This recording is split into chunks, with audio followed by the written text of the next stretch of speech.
Hello everyone, আমি আহমেদ। আমার বাড়ি হলো ওয়েস্ট বেঙ্গল, দক্ষিণ দিনাজপুরে। তো আজকে আমরা আলোচনা করব অডিও সেকশন নিয়ে। অডিও সেকশন চেনার জন্য আমরা সবার প্রথম দেখব যে একটা আমরা আইসি পাবো। আইসির পাশে দুটো সেম সাইডের লাইন ফিল্টার কয়েল পাবো। তাহলে আমরা এটা চিনবো কি আমাদের অডিও সেকশন। তো অডিও সেকশন কিভাবে কাজ করে, ভালো আছে কিনা, কোনো যদি সমস্যা চলে আসে সেটার প্রবলেম সলভ করার জন্য প্রথমে আমাদের এগুলোকে আমাদের চেক করতে হবে। তো সবার প্রথমে আমরা আইসিতে একটা ভোল্টেজ একদম স্টেবল পাবো। সবার প্রথম ভোল্টেজ, 1 নম্বর ভোল্টেজ হচ্ছে আমাদের ভিপিএস লাইন, যেটা আমাদের চার্জিং আইসি থেকে আসবে 3.7 থেকে 4.2। তারপর এটা আমাদের 1 নম্বর ভোল্টেজ চলে গেল।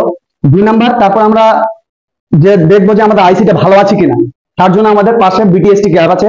বিটিএসটি ক্যাপের মাধ্যমে ওখানে আমরা ভোল্টেজ পাবো 5 ভোল্ট। বিটিএসটি ক্যাপটা 5 থেকে 6 ভোল্ট পাবো, ওখান থেকে আউটপুট করে বের করলো। তারপর ওখানে 1.8 যেটা ওটা আসবে। আর এই ভোল্টেজ গুলো যেগুলো বাদ বাকি ভোল্টেজ কথা বলছি, এগুলো হচ্ছে আমরা সবাই প্লে টাইম যখন প্লে করবো গানটা তখন পাবো। তাছাড়া আমাদের যেটা বিপি লাইন আছে ওটা আমরা সবসময় স্টেবল পাবো, ওটা থাকতেই হবে। তারপর আমরা পাবো 3 নম্বরে চলে আসবো আমরা পাম্পিং ক্যাপাসিটারে। Pumping capacity